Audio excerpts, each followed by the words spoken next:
Allow me to beg your indulgence for one moment. This is the artist formerly known as Damian Sandow, now known as Aaron Stevens, and you're listening to the Talk and Roll Express with Lewis, Thomas, Oliver, and Cameron, covering everything from murder mysteries to union stabs and always getting the job done straight from the enclosed pool area. You're welcome. Right, guys, last episode of Nitro. Initial impressions of this episode. Well, it sure was the last episode of Nitro. It was absolutely a March 26th, 2001 episode of WCW. It was just, yeah, it was in its death knell. It was, I think it's unsurprising that what we got in return. I think it's just actually quite sad to reflect on it and how poorly managed the invasion was as well. I didn't mind it. I thought it had its moments, and I also think I'm looking back at it with a sympathetic gaze and a kind of a nostalgia and the idea that knowing it's the last Nitro, yeah, I'm giving it more leeway. Yeah, I mean, in its defence, it is only 90 minutes long, which works a lot in its favour. I remember thinking the episodes, well, from what I've heard of or seen of the episodes back then, I remember thinking they were a lot longer than they needed to be. But this, I've watched this twice. I watched the episode twice now in the run up to this. I watched it once last week, and I just thought, oh my god, this fucking thing's dragging on and on and on forever. And I watched that again this morning, and this morning it felt, I kind of felt that more sympathetic way towards it, where it was like, now the only competition to Vince is really gone. The only competition there's ever going to be. Okay, fair enough. It wasn't really competition at this point. They were trailing behind by miles. But yeah, there's something about, the race being over, and we'll get to this at the end of the show when Vince is talking about his promo. But he mentions the line, "Is it he who laughs last laughs hardest or laughs longest?" And it's just like, yeah, now there is no competition. Maybe there will be, but not now. For me, it's the whole bizarre meta-ness of the whole thing. I'm trying to explain it to my girlfriend who hates wrestling. I'm saying basically, Vince McMahon in real life has bought his biggest competitor and worked it into a storyline, but it's also real because he's actually firing people live on air in real life, but he's doing it in character. And she's looking at me going, this doesn't make any sense. I'm like, this is wrestling. Yeah, this is like peak wrestling in a sense of that kind of blood in the lines. Obviously, if Cammy was here, he'd be talking about a Dean Douglas match or a how that's pure wrestling. No, this is wrestling. I think, I agree. If someone turned to me and said, "What is wrestling?" Like, show me wrestling, I would show them this. not like a 5-star barn burner. I would show this, and then maybe move into like Edge and Lita having sex. That's on the wrestling spectrum. And based in, to add to what you're saying there, which is 100% correct, you've also got the chairman of the board, the owner of the company, the owner of 2 companies at this point, writing himself into an angle where he's basically just getting off by the hottest woman in existence. Yeah, it's mad. It's just mad. I should mention, and because this was obviously done on Monday, so there was the simultaneous Raw and WCW. And the minutes before this was Vince's infamous firing of Jeff Jarrett live on air, which is very dystopian when you really get down to it. Like, somebody's going to be fired on TV, but who? The episode starts off with Vince talking about how he's, conquered the kingdom, so to speak, and then it immediately cuts to Ric Flair and that, where he's getting very emotional in the ring. And he mentions it's went from, Briscoe's, from Jack Briscoe to Dory Funk to the Steiners to Buff Bagwell. And the minute he went up to Buff Bagwell, it's like, and that's why they're in the pan. Ric Flair's promo was great. I loved it. I got a lot of criticism apparently at the time because people thought he was taking a bit some kind of weird pot shots, but I loved it. I loved the kind of the rambliness and the kind of realness aspect. But I couldn't find the quote for this podcast, but I'm sure I read somewhere that Ric Flair dismissed that promo years later and said, I can't even remember doing it. And I was just, I kind of like, it meant nothing to me, kind of way. Well, there is the bit where he does take a few pot shots at Vince. Maybe, I don't know if he thought he was going to come to the Fed after this, but there's the bit where he says that your father voted for me in 1981 to take the world title. I mean, Rick, you mean when your expertise and wrestling skill made you win the belt? Because we're keeping kayfabe alive. It's only 2001, baby. I love that, though. Absolutely love that. And Oh, you know, whether Rick was working me and the fans at that point, or it was something they genuinely meant, who knows? But I bought into it like a total mark. Oh, well, yeah, there's the bit at the end where he says, Vince McMahon, when was the last time you cut yourself 5 times during the match? So, Rick, for fuck's sake. Stop saying it quite loud. If Rick's going out swinging. It really is. It's big. Although, to be fair, this comes after things like New Blood Rising, so... Yeah, there's nothing to protect, so to speak. but because... What you need to watch that. Oh, sorry, Ollie. What you need to realise here is that despite the fact that we're watching all company being sold and bought and going out of business and there's wrestling, and these guys have essentially they've handed in their 4 weeks notice, man. They don't fucking care. Yeah.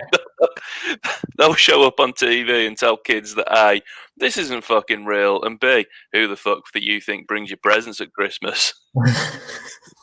But also that as well. I mean, obviously, they've got a live audience on TV. That's speaking to all 7 people that were watching Nitro at that point.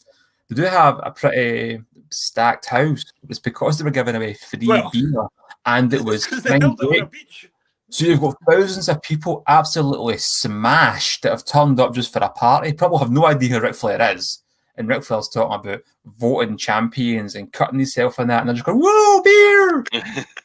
I mean, holding it next to an apartment complex when people could just watch it from the verandas for free. I've had another person that thought that was amazing. Like, can you imagine, like...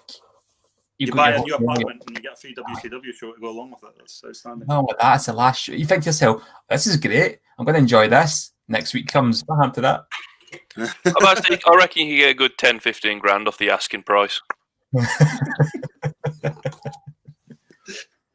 I love how it goes from this really emotional, heartfelt promo from Flair to the, snapping to a Slim Jim? There's the immediate Randy Savage promo after. I didn't even know Randy was still with the company at this point. I thought he had dropped off years prior. No, I didn't know. I didn't realise. That was amazing. That was excellent. That was absolutely excellent. I don't think I jumped the gun here, but Ric Flair does mention here when he calls out Sting to have that one last match. Mm-hmm. Vince booked that. Yeah, that was Vince's idea, and I thought that was absolutely incredible because as much as Vince is just like in character, stroke, and blood in the lines of kayfabe, firing people on air, people don't know if they'll have a job the next day.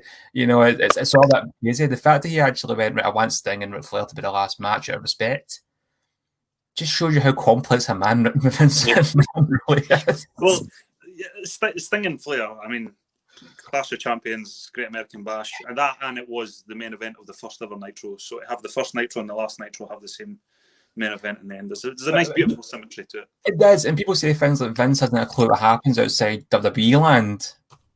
He must know something. I think it's one of those. He knows. Again, a man as complex as Vince McMahon does not have his finger on the pulse of what's happening in the outside world. He probably knows what's happening on like next week's AEW card, but I think obviously he just pretends not to care. Yeah, fair enough. Yeah. Right, so we're getting to our first proper match, which is Booker T versus Scott Steiner for the unification US and world title. I love this. I know there's not a whole lot to it, not very complex match, kind of standard ABC one. But I love how it was proper. Like they lay it in, Scott and Booker. Like we watched this when we were discussing the episode where it was the debut at Nash and Hall together. Like that was the first match on that as well. They just click. Yeah, it just works. Even though Steiner is by all accounts a few screws loose, for some reason it just clicks with Booker. Yeah. It was kind of nice to, even though it was the first match in the card, it seemed strange in a way. It was nice that they were saying, right, Booker's going to be a star going forward. Because as much as this is the last Nitro, and apparently, Vince was, obviously, we just mentioned Vince with the Sting and Ric Flair thing, but the WWF guys in general were more or less booked to show. Mm-hmm. Well, but I only realised that after watching that WWE Confidential that they used to have on the network, and that where they talk about the kind of the behind the scenes stuff. I didn't know that. Obviously, everyone knows Nash, Hogan, you know, all the kind of key players in WCW had these big year-long contracts and that apparently would run out. That was why they didn't initially jump, so that, you know, because they were just going to basically get paid to sit around the house, and or they could take the buyout from Vince and immediately go on the road and start taking bumps. I didn't know Booker actually had one of those big, he had one of the lavish contracts. Like people basically realized Booker could have basically sat around the house and done fuck all and then come in and got squashed. But nah, he took the buyout to go and work for Vince. And I just thought, what a champ. Honestly, he's on my Mount Rushmore. So yes, it's hard. Yeah, I would absolutely put Booker on my Mount Rushmore. It's one of it's weird as well. He's one of those where you can really buy into him as well, because I love Booker T, but I also remember that I hate King Booker. It's the exact same bloke. He left one day as Booker T and he came back King Booker, and I can tell the two apart. Well, maybe they're different blokes. Yeah, probably they could be like there's two warriors. You know, yeah. The man is absolute gold on commentary as well. Like there's entire YouTube compilations dedicated. The man is just. I'm going to sound like a hot take I want, but I reckon to be a really great heel, you have to have decent comedy chops. Like you have to be that to make them just make yourself look so preposterous. Booker had that down to a T. Like the man just ticked every box there was. It's not just that as well. I mean, I can't remember who mentioned this now in an interview, but you know what? People always get asked questions like, "Who's the hardest wrestler?" And people always say it's Meng. Always comes up. Somebody said T. Yeah. He's legit. And I remember the story about Batista backstage. I feel like. Yeah, if you think Booker T, you think he's kind of like clown type guy having a laugh in commentary and that. The guy's a legit badass. Yeah, absolutely. And I think people forget just how big he is because he worked with guys like Batista and The Rock. He's fucking humongous. Aye. Yeah. Obviously, because he came in like working with Stevie Ray's brother and that, who's, to be fair, is a bit bigger than him. People forget just how big Booker T actually is. Like, the man's a fucking mountain. Yeah. So he is. I think we can omit the WCW Spring Break ad. No. Well, I mean, salvageable. Like, I know we spent the last God knows how long putting over Booker T, but the entire selling point of the Spring Break seems to be you can hang out with Booker T and the beach. Yeah, that bit was weird. Even, I mean, I know it was kind of like 2001, but it still looked like the 90s. Yeah. It's very of its time. 2001 Spring Break College. Immediately cuts after this to Vinnie Mac talking to his kayfabe lawyer on the phone and that, and there's a bit where he's on the phone and he goes, "It's being held in Florida," and I just thought, the irony is just so delicious. You just sat there and breathe it in. It's what a moment. What a moment. See, you're saying he was speaking to his kayfabe lawyer. How do you know he wasn't just speaking to his lawyer? It was a worked lawyer. It was a gimmicked lawyer. But yeah. Just to see Vinny just absolutely slamming Florida. Oh, we may never get a moment like that. I'm surprised they haven't just annexed that from the network. You know, thank God. I mean, when Vince watches this as a reaction to this, I'm sure he'll surely trim it. Yeah, definitely. I mean, the fact that we were talking about doing this episode and then about advertising this on the front page of the network, I'm like, come on, lad. I can't do it anymore. I just can't. They're fucking with us. It's out of everything that's happened this year, the fact that WWE are taking their time just to fuck with three chuds who do a podcast really unsettles me. But I also feel very honoured. Yeah, I'm telling you, man. We'll just see for like next year. We'll say we're going to start reviewing AEW, and Vince will just buy it.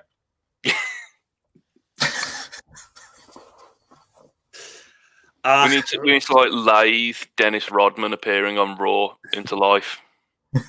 You put the network on one day, you'll see Kenny Omega, and you're like, "What's going on there?" Right, let's move on, shall we? Young Dragons versus Three Count versus Filthy Animals. It was a bit overbooked. Yeah, I don't want to say overbooked, but it was a bit overworked. Like there was too much going on, in my opinion. Spot Monkey, sure. Could have benefited from a bit of slowing down. But plus, they're called 3 count, and there's only 2 of them that come out, so it's a bit self-defeating, isn't it? Alexa, stop. Yeah. That's how fucking Vince is listening. He's got his moles. No, do you know what? Was just kind of one of the matches that I think if you were there, you'd have probably enjoyed it more because it was quite athletic, but it didn't really do much of that in terms of the story or that. It was just a kind of attraction match. I don't like seeing Rey Mysterio without a mask. Like in my it's weird, isn't it? It's a wee boy. He does look like a little boy, doesn't he? I'm not calling him ugly, but I'd much rather see him in a mask. That's going to sound so backhanded. Fuck it, let's just move on. I want to see him without a mask now, though, just to see if he's aged at all. I don't think he has. I reckon he'll probably look the exact same as he was. I reckon he's aged terribly. Fuck it, we're going all in on this. Lewis said he's an ugly bastard and needs to wear a mask. I'm saying he's aged horribly. There's going to be like a better Mysterio. I mean, you're talking about how he looks good under that mask. He's missing a fucking eyeball. That's true. Oh, of course. How could we forget? Right. Okay. Chavo versus Sugar Shane Helms. I like this. Yeah. This was very, very good. Again, they didn't really. Well, they did bring the cruiserweight title back years later in the Fed, but it wasn't the same thing, obviously. But it was very much a piecemeal thing, wasn't it?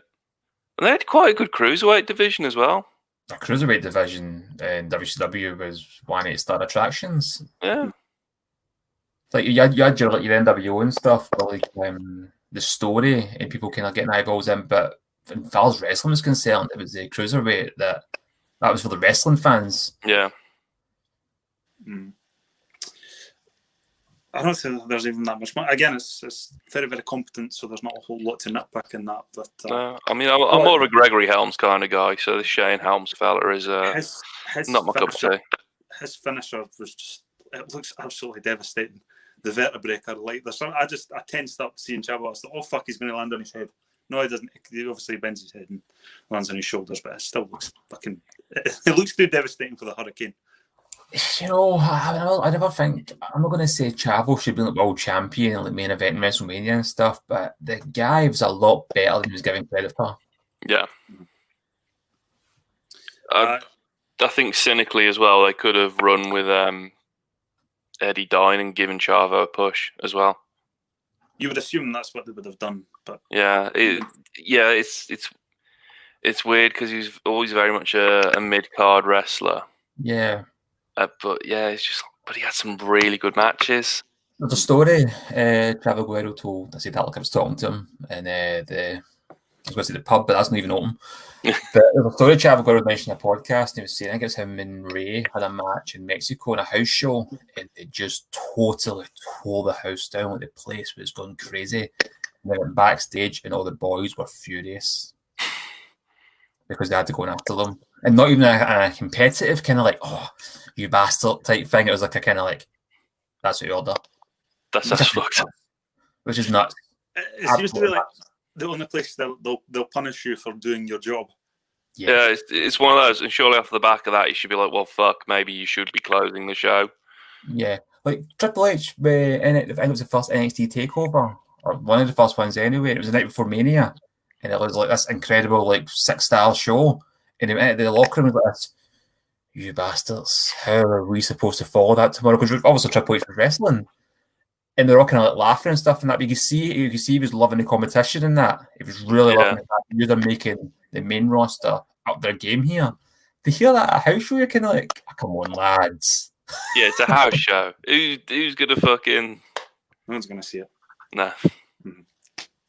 Yeah, so this is followed with the Booker T promo where he sat there with the 2 belts talking about his future and all that. And this isn't controversial. Is it just me, or does like the US title actually look more prestigious than the big gold? Like, I don't want to put it out there. Like, the US title actually has a big fucking winged eagle on it. I like the big gold, but again, I don't know if that's the connotation that's put onto it. So you like it because it's the top belt, but yeah, it's just I I would agree. I put value on the big gold belt. I wish I would bring the big gold belt back, to be honest with you.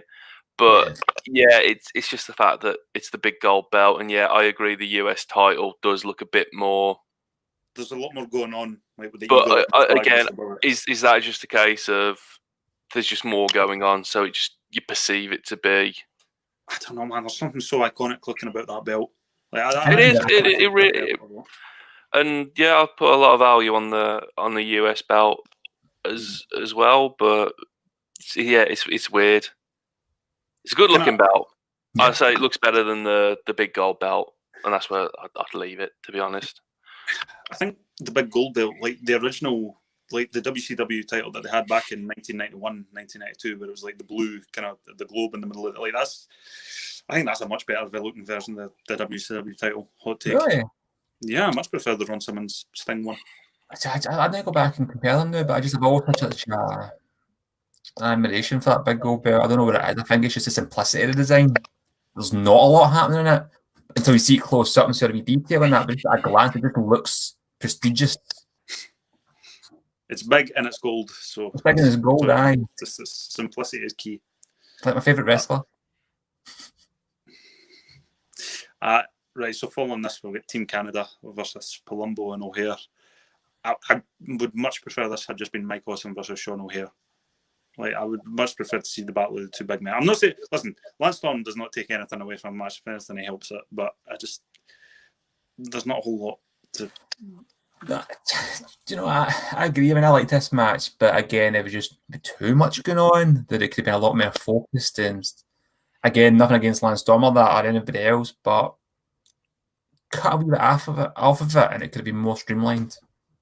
Was it not? I believe it's for the tag belts, and I don't even think the tag belts make an appearance in this episode. I don't think. Did you see them? I had no idea what was going on storyline wise at this point, because I think it was no like.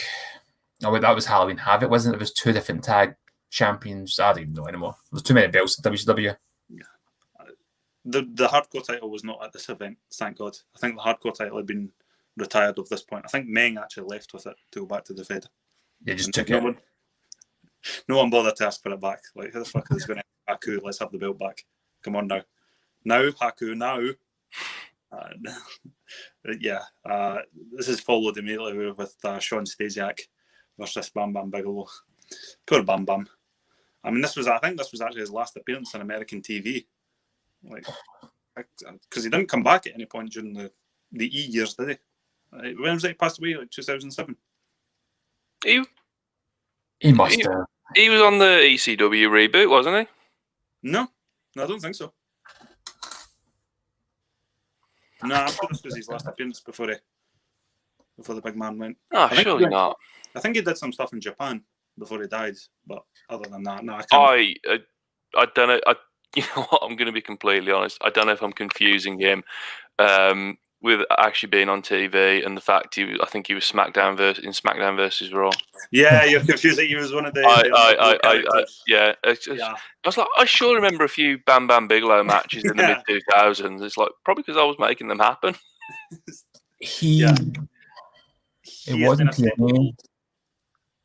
Yeah, he was an unlockable character in SmackDown vs. Raw 2007. I think you had to win the Unforgiven trophy of that to unlock him. But yeah, I know what you mean. But yeah, poor Bam Bam as well. This match, it's weird to think Bam Bam had one of the last matches in WCW history as well. And it's like barely anyone. I think he had the hardcore strap in that, but I don't think he was not given his full due really anywhere. Was Bam Bam? Had a good run ECW. Yeah, because he traded the TV title with Taz. There was the match at. Yeah. Honestly, it wasn't Heatwave, but there was the match he had with Taz where he jumped backwards. Wave of Living Dangerously. Yeah, that was it. It was Living Dangerously where they both went through the ring. Was that not the same one as well when like Taz gave him that crazy T-bone suplex off the ramp with girls and stuff? And what the hell that bump he took for a big guy? Yeah, actually, whenever you watch that match, Taz's head actually like swings off a steel chair like right as he's flying back, and you can see him just immediately. As good as the no selling as he was, like oh fucking hell, there's no way to no sell like your ass landing on concrete and your head landing on a steel chair. It did some wild shit in the dub. No wonder he wasn't really kind of at full compass mentis here. And it's weird, like, the guys that broke his neck were like, was it Guerrero and Malenko? Like, two guys who should never, I don't think, injured anybody throughout the entirety of the run apart from him. So sad. So, yeah, this is followed up with Regal talking to McMahon back at in Cleveland. Stephen, well, Regal's obviously kind of venting his frustrations about the company, saying it was a bloody awful place and that. And see, as soon as that promo ends, you actually hear Shivani going, "Yeah, we did do some crazy things, didn't we, Stephen Regal? We put your ass over on television." It's like, whoa, Tony! Yeah. For fuck's sake! I love the fact that the commentators are just going out swinging here. They're not giving a fuck. I told you, they've handed in a notice, man. They don't fucking care. The fact that the commentators genuinely didn't know. Like, Scott Hudson, I actually think's all right. Like, I don't like that guy's just been missing. He's been positively MIA for 19 years now. Like, where is he? He's not that bad of a commentator, right? Didn't he show up doing hockey or something? Have I just again misremembered that? I think you're thinking of the guy from New Blood Rising who got fired, Mark Madden. Oh yeah, yeah, I remember. Mark Madden. After this, there's the DDP promo. There's not a whole lot to discuss here. He's just talking about how he's going to go to the Fed and get buried and start a yoga company. Honestly, I mean, I don't like to dwell on this. We can talk about this in our podcast, but we talk about the invasion angle, and I will defend it a wee bit because, yes, it could have been done better, but there's a contract issue. It wasn't as simple as you having Hogan and Nash and NWO, and I get that. But there was no excuse for how they treated DDP. No. One of the biggest stars in WCW, one of the biggest baby faces in that company in the then modern era. And they make him a creepy, pervy villain for reasons unknown really to anybody. I mean, he revealed himself in WWE. That's why I allowed his pop show here in wrestling. Oh, the bit where he tears off the balaclava and he does that was... The place went mental. So where did they go? Right, all these fans love you. You're now a creepy voyeur. And I don't understand why. He was the guy that everybody wanted to end Goldberg's streak at Halloween Havoc 98 as well. And words can't really do justice to just how on fire Diamond was in the late 90s. They were calling him the People's Champion before they were calling The Rock the People's Champion. Mm-hmm. He could have been massive. And it's not even that. He had one of these big lavish contracts as well from Turner as well. He could have sat out in his home and just sat on his ass. Obviously, he wouldn't have done that because he's DDP, but he could have just sat on his ass and took the bag. But if I don't know why you would. Why you wouldn't, sorry. Like, you've been paid millions of dollars to sit on your... And again, you're building up a thirst for you to come back. Or at the very least, have a recorded phone call with Vince where you say, what does my future look like in the E, and can I get that in writing? Yeah. Like, yeah. Just see what it works for you, and obviously, like, yeah, people, because when Goldberg showed up, they went mental for him. You could have had that like every week for a year. And for being a WCW guy, Goldberg got pushed to the moon as well, despite the fact he sat out his contract. Yeah, exactly. Did you say Goldberg got pushed to the moon like it's past tense? Yeah, Goldberg has been pushed past the moon. That's why it's past tense. Goldberg's gone past the moon. Goldberg's supposed to be fighting Roman Reigns at WrestleMania. Jesus Christ! Again, I'll forever recall how I used to just love Goldberg back in the day, and when I saw Goldberg was coming back, I was so excited. And I'm just fucking sick of Bill Goldberg. Yeah. If I see him once more, I don't engage with like wrestling, but if I see Bill Goldberg one more time, I'm gonna fucking scream. You should absolutely check out the Streak Untold thing that they did on the network. I'll link it. I will enjoy that, but I will not enjoy Goldberg against Roman Reigns. That was very, very abrasive. They have Nash as the kind of the antagonist of the documentary, and him and they're just slugging one another for 40 minutes. It's yeah, lovely. Right, so DDP's promo is followed up with the Filthy Animals versus Kid Romeo and Prime Time. Apart from the fact that their name sounds Christmassy, there's nothing much I can say here at this point. I should mention that the Cruiserweight tag titles existed for a week. Oh no, stop! It's right. There was different tag titles at this point. Yeah, there was the Cruiserweight tag titles. They were in existence for 8 days. Count them, 8 days. They would obviously they'd be retired shortly after this. I'd run with it. If I had that belt, I'd have just been like, you know, longest run as the cruiserweight tag team champion. Just make bread off of that. I'll go on Cameo, charge £50 a pop. Longest reigning cruiserweight tag team champion. It doesn't matter that it was 2 days. They're 19 years undefeated, Kidman and Mysterio. Yeah. Well, has anyone taken the tag belts off them? They're quite decent looking belts as well. Like, I know late stage WCW had some truly awful like belt design, but they actually look the business. Can you imagine they did keep WCW going as a brand and they're still happening just now, they went and brought it back? You know, Vince would have a big WCW on belt. No, fuck it. It doesn't matter now. Just keep it. Let's just put it to the back of our heads and move on. To the main event, which is always nice to see Flair versus Sting. They're going to bring WCW back, aren't they? Oh, fuck. Of course. Well, they've kind of hinted at it with Halloween Havoc and War Games. Like, Raw Underground will become WCW. Oh, they're going to do it for nostalgia effect sooner or later. Like, so many people are going to watch on the network, they're going to feel forced to turn it into WCW. But again, who can they bring back? Oh, from there. Oh, they can't bring in. Oh, God. Oh, Jesus Christ. Speak, Ollie, speak. Talk that talk, They're going to bring back WCW as a network exclusive. They're going to bring back Monday Nitro. So it's going to clash with Raw. Somehow. And the main event of that Nitro will be an aged Ric Flair versus a crocked Sting. And at least one of them will die. Sting belongs to AEW now. That does not matter to Vince McMahon. It doesn't matter, let's be honest. He'll get a fake Sting, he'll get an NWO Sting. Jeff Farmer, and he'll book him. No, he will get former police frontman Sting. Have you ever seen that picture of Sting with Sting? No, but I want to. They're on stage, and like must be some kind of sound check. And Steve Borden Sting has got a bass guitar, and Singer Sting. This guy just looking at him. I'll find the pictures and send you them. They're absolutely mental. What the fuck, man? No. I think what Vince will do, he'll bring back Nitro, but you'll get dark matches before Raw. Monday night. Yeah. So yeah, we like Heat.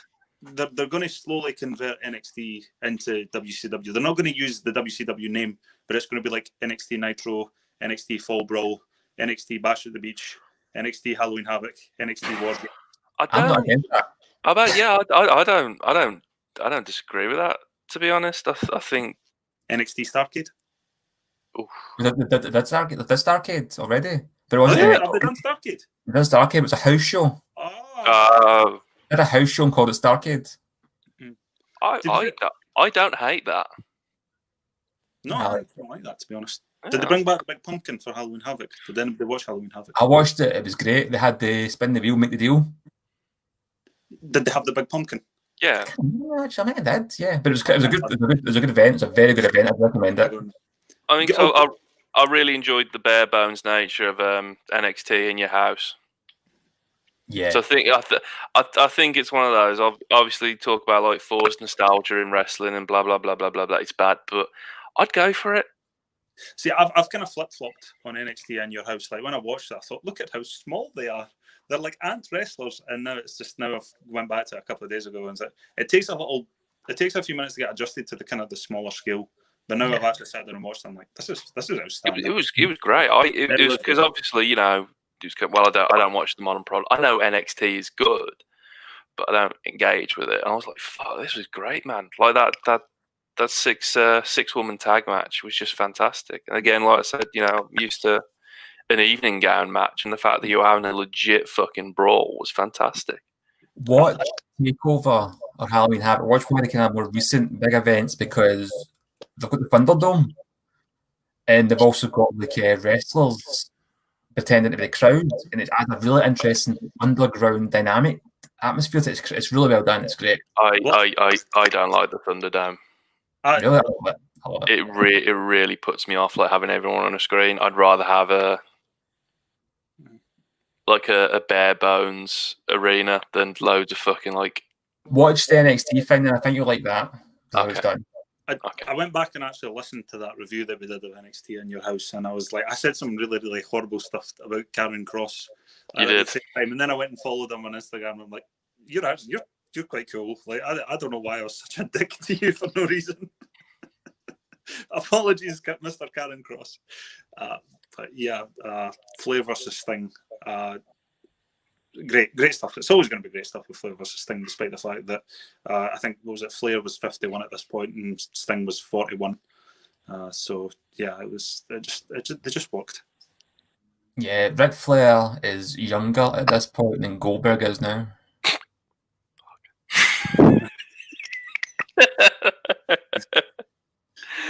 Oh, what a world we've created for ourselves. Mm-hmm. This is why the fans are, they get what they deserve. They want nostalgia. They want we want to bring this back. We want to bring this back. You know what? Here's the fucking put the strap on Goldberg. No, not like that. Like, what the fuck do you people want? Yeah. How much nostalgia is too much nostalgia? It's that Simpsons episode with the focus group for its scratch. Because I've seen this a lot with I don't know if anyone here or if any of our marvelous listeners follow The Mandalorian.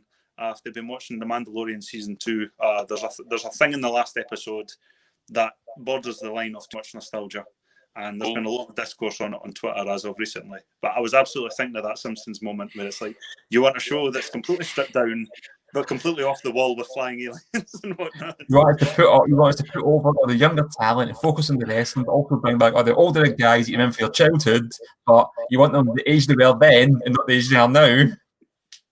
It's also the fact that they also seem to love the Speedo guy. Yeah, and you also want the Attitude Era without all the stuff that made the Attitude Era memorable. You kids don't know what you want. That's why you're wrestling fans. Yeah.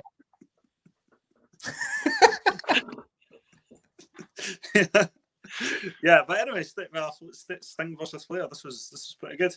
I suppose that's why football's good, because they can just change things and you can do fuck all about it. Yeah, what was that? I remember I was watching a kind of behind the scenes thing on this, and they were talking about the reason Flair was on a t-shirt was apparently he had such little confidence in himself going into this. Like, he thought he was just completely out of shape, and yeah, they really broke him down. Like, that last year where they shaved his head and everything like that. WWE really saved his career. Yeah, like God knows how we'd actually remember Ric Flair if he hadn't had that. Obviously, he never had like a top level career afterwards. But the fact that he was able to go out and have matches with people like Jericho, with Shawn Michaels, Randy Orton as well. The Evolution angle. Yeah, I watched that recently. I watched the match for Taboo Tuesday, which I only found out when I was watching it. Is the only time Flair headlined a WWE pay-per-view. It was a cage match, and it was great. And the two of them were like, I think Rick cut an artery when he cut his tail. It was insane, but you watched the match and it was good. And Rick's like mid-50s at this point, and Randy Orton's like early 20s. It was a good match. It told the story. It was a nice, kind of fascinating touch style moment as well. I know he went into wrestle a few matches after that, and then went to TNA, which was a terrible idea. But but it didn't really taint it for me. I sort of understand that he was forced to retire from the Fed, and anywhere else, if you got forced to retire and you started working somewhere else, no one would say dick. But obviously, because you go out and wrestle, it's a bit. It's like you were meant to be retired. But now you've come back, it doesn't make sense. But because remember at the same time he did a tour with Hogan, Hogan wrestling tour type thing. But I just looked at that stuff as like non-canon. Yeah, that was like fan fiction. Yeah, it's like If you've noticed the kind of the Fed history, there's conflicting stories about when Flair got his groove back. Like if you listen to the Broken Skull confessions that he did with Taker, the second one, apparently after the Mania 18 match, Rick came up to him and went, "Thank you, brother, I needed that," and that put him back in the swing. And then there's the other story about how it was like Triple H that apparently gave him his groove back. For whatever reason, he got his groove back, and thank God we got another 6 years, was it 6, 7? whatever it was. Well, Yeah, whatever yeah. It was 2007-8 where he had his retirement match with Shawn Michaels, which was a great match. Yeah. He should have gone out. He should have gone out on it, but you know, if you don't want to go out on it, why should you? If you've never seen TNA, he didn't. Yeah, I never saw him on TNA. No. I've seen that clip of him going like woo with Jay Lethal, and every time it's like when my dog sees another dog. See, I take it back. His coming back at retirement was worth it just for that. Yeah, that's why I don't misremember it, because it gave us that comedy gold. Like this, I've just remembered this episode of Nitro is subtitled "The Night of Champions." Like, I'm just thinking, is this where they got the title? In fact, there's even like the big video package before Flair versus Sting when they were talking about like they don't talk about it. They show through a blue filter all the previous WCW champions. So you've got Hogan, Savage, the Great Muta, Sting, Bret Hart, the big guy with the red mask. I think he was on Boy Meets World. But you get absolutely all the different WCW champions. It's quite touching as well. Like there's something weirdly sort of about it. Yeah. Mm-hmm. And so the episode ends, and it cuts back to Monday Night Raw, where Vince goes into the ring, and he's like Joaquin Phoenix in Gladiator. It's like he's wreaking havoc with people's livelihoods. That's good. He basically like, do you want Lex Luger back? No, you don't want Lex Luger back. Do you want Buff Bagwell? No, you don't want Buff Bagwell. Goldberg, and then there's like this raucous like Mexican wave, and he's just like, we'll put him in the maybe pile. It's insane. It's absolutely insane. This is what we're talking about at the beginning of the podcast. This is like peak Vince in many ways, because how do you explain that to a non-wrestling fan? What the hell's happening here? Vince isn't working. This is completely off the cuff. There's no other. It's horrific and it's horrible because he's playing with people's livelihoods, but at the same time, it's incredible telly. I can't believe that they didn't go for Buff Bagwell, and he was like, right, you're getting Buff Bagwell. Yeah, I can't believe that, actually. He's a heel. Like, he's playing the monster, like, bad guy of the company. When they booed Bagwell, they should, like, Bagwell's getting the Legends contract. Oh, no. You said Bagwell's getting a Legends contract. Well, he will now. Yeah, that's... Oh, no. It's going to be Goldberg versus Bagwell at the next Mania. No, it's going to be the Royal Rumble. It's going to be and Bagwell comes walking it. In that fucking top hat. For custody of Judy Bagwell. And the film that Bagwell was in, I think it's called... I can't remember what it's called now, and I try and find it.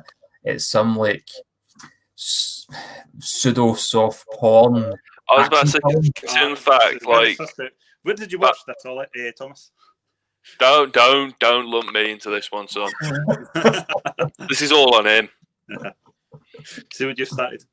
Yeah, I'll find it. I'll send you the link. I was about to say, in fact, didn't Bagwell used to work as a it's just yeah, so it was surprised. I don't want to know what kind of film Buff Bagwell started in. He offered companionship. Let's just start it and leave it at that. That's also the same guy that got his mum to phone up sick for him. So the story goes. Ross apparently absolutely despised him. I can't even fathom a situation where you could get Jim Ross to despise you. He managed to do it. Yeah, he didn't like the Warrior either. Didn't like Bagwell, and they're two very different people, in my opinion. Jim Ross has strong feelings in both. It's interesting. If you played rugby or American football prior to joining the E, like Jim Ross will jump on the hot goals for you as well. So maybe had Bagwell just played a bit of rugby, he would have been set. Exactly. But no. So and the episode ends, and it cuts off right before we get the Raw main event, which is Rock and Austin versus the Brothers of Destruction. They should have just kept that in. I would much rather let's end on a high note here. But yeah, that was the last WCW Nitro. Yeah, you've missed something. But now. What did I miss? Shane. Yeah, but the Shane stuff is so widely known.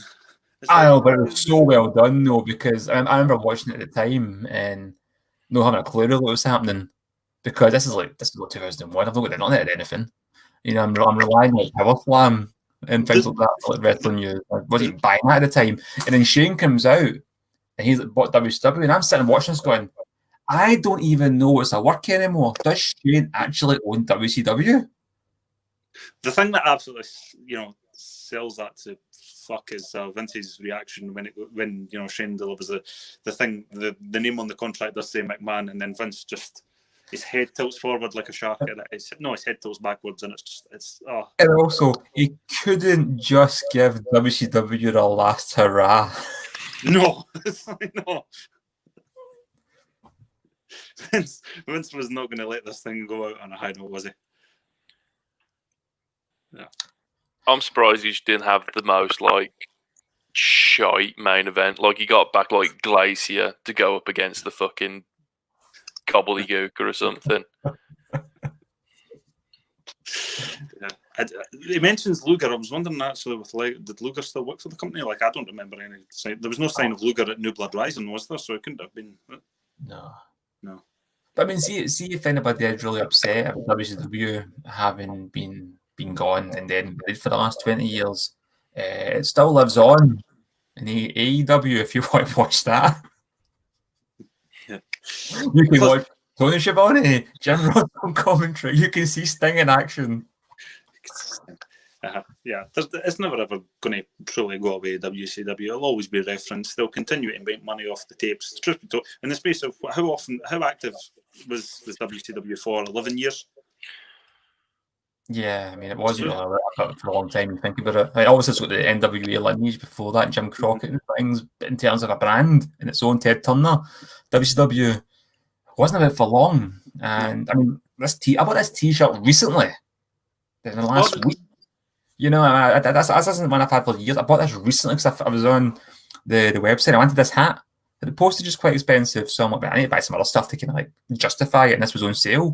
And I thought, I've never owned that T-shirt. I used to have the original red and black one that I bought. It was WCW merchandise. This is obviously the Fed. But the fact that people are still buying this T-shirt. Yeah, it's parodied as well. Oh yeah, it's parodied because if you're a Wolves fan, you can buy a PWO Portuguese World Order T-shirt. It's just you can buy a Firefly Funhouse one on the WWE's official website, and the style of this is FFF. Yeah, I would say it's actually quite an iconic brand. Very much. So I mean, there was a Firefly Funhouse match for WrestleMania when they imagined what would happen if John Cena turned heel and joined the NWO. And he comes out with the NWO T-shirt, just like Hollywood Hogan, doing the poses and stuff. And it was like, to reference WCW at WrestleMania in 2020. Yeah, it shows it had clout. As much as they've tried to sweep it under the mat, it had clout. I actually forgot to Google the ratings for the last ever Nitro episode because it comes in the news of apparently Raw. Now, not to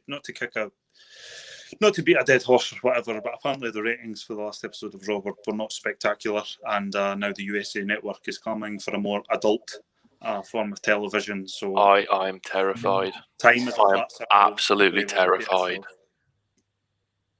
We're trapped in an infinite loop. What do they mean by more adult? Yeah, we're talking ruthless aggression more adult, we're talking Attitude Era more adult, we're talking 2020 more adult. You know as much as I do more adult, so we're going to get a whole lot of new cancellations over the next decade. So Ollie, that's just easy now. But yeah. The ratings for the last Nitro were 5.0 and Raw was 5.7, so there wasn't a massive difference. And the latest Raw did a 0.5. Yeah. So one way or another, it's going to get things are going to get a whole lot more busy over the next decade. So I actually am looking forward to this because Vince is going to perceive adult to be him trying to bang Charlotte Flair, Charlotte Flair, evening gown matches, and it's just It shouldn't have flown, and I don't know if it did fly back in the early 2000s. But it's not. Fly. I was watching Taboo Tuesday, and that was Ruthless Aggression era, 2005, I think it was 2005, and they had a match, Divas Battle Royal, where the fans got to choose a stipulation of what sexy outfits to be wearing. Schoolgirl uniform, sexy nurses, I can't remember what the other one was. Oh no! And they all come out in sexy schoolgirl outfits. And obviously, Jim Ross is a commentary, and he's just like, I'm surprised the man didn't die that night of a heart attack. They can't go back to stuff like that. They can't. You would think not, but I mean, I reckon they'll try it. There's going to be a whole lot more kind of Deadpool like humor. That's what I think is going to happen. There's going to be a whole lot of inflection of kind of Reddit, TV 14, fucking Morty fucking comedy. Like, it's I going to think happen. we add a bit of blood, a wee bit of swelling now and again. I mean, NXT is packaged towards children in the same way that the main roster is. I mean, you ever go to a WWE house show? It's like a giant toy shop. You know what I mean? Where they're showing wrestling. They're doing selling T-shirts and merchandise for kids while wrestling's on the background. That's what it basically is. And it's so packaged towards kids, the way the wrestlers kind of play up to the crowd and stuff like that, compared to what you get on TV. But if they're going to start making Raw a bit more kind of adult, what does teenagers want these days? What's edgy for them in the age of internet? The climate is so much different now than it was in '98, though. Yeah. So they can't just do Raw '98 all over again. It's not but it's weird. I think if you do Raw '98, you'll be able to appeal to the nostalgia-heavy audience. And obviously, I don't know what teenagers like. I don't speak to teenagers. They terrify me. I'm nearly 30. I don't engage with children. But again, I find obviously the generation that comes after us will be more tolerant and socially minded. But at that same juncture, there's probably still a lot of edgy teenagers who will enjoy shagging on the wrestling. I love how bring back around the fact that there's a lot of people on Twitter who take their shit far too personally. Oh yeah. So, you know, you got to piss with what you've been given them, to use a phrase. Yeah. Mm-hmm. Yeah, it'd be interesting to see how it goes if they try to make it more kind of edgy, and what that would entail. But I don't see it going back to Attitude Era, Ruthless Aggression step. Maybe Attitude Era at its strengths, but not necessarily the Ruthless Aggression. That's when you got your evening gear matches more so to the forefront, and fucking custard pool matches and stuff like that. What else were doing that day? A whole lot of upset people on Twitter with cartoon avies of themselves as their profile pic being upset can only be a net good. So I embrace our new maniacal TV 14 overlords. Very much so. Absolutely. Right, so getting on to our next topic. We have been putting off Mr. Nanny for a very, very long time. Yes! I suggest, as we segue from the Fed, wrestling in general, into movies and TV, I would like to suggest Mr. Nanny as our opening act, and then casually move down the grace of So Bad It's Good or So Good It's Good films. All right, just So Bad It's Good. I want to watch a load of like Guy Ritchie geezer films, but just aggressively geezer. I've never seen Rock and Roller. We can do one of them. I've never seen Rock and Roller. That's on Prime as well. Yeah, you're talking about films that are so bad, but I'm thinking like Shark Attack 3, and you're talking about Guy Ritchie. No, I don't mean Guy Ritchie himself. I mean like those gaudy, like London. Rise of the Foot Soldier 6. Yeah, like that. Yeah, and and like the Sweeney and that. the Sweeney. I hated it. Oh dear. Look at this one already. We're not even started falling out. This is so much more amazing. The cracking scene though, when it's at the cops at like Trafalgar Square, and there's guys running with machine guns, and because it's set in London, but the cops still aren't armed. That guy, cop just runs with the machine gun and gets gunned in. I'm like, what are you doing?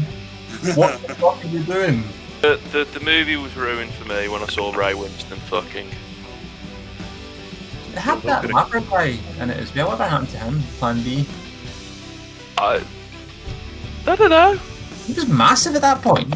Yeah, because he was really big in the charts. Unless it's one of those, he's made his fucking money and now he just sits at home eating duck. He was got a Plan C. Yay! I used to get him confused all the time, for example, despite the fact they look fucking nothing alike. Oh, I mean, to be honest, I I got example confused with Calvin Harris the other day. That's fair. Yeah, so I saw Professor Green on TV last night, and I'm like, is that who that guy is? oh yeah, I remember him. Look at all this discourse we're having already. This is going to be. Oh yeah, this is much more enjoyable than the it's going to be feral. I reckon. Hopefully, we'll be in a position to all record in the same room, and people just get to listen to like 50 minutes of us just punching the fuck out of each other. Absolutely. Right, guys. I'm just going to casually sign off. Have a Merry Christmas. Until the next time, Merry Christmas from the Talking Roll Express. Merry Christmas all. Adios, guys. Goodbye. See ya.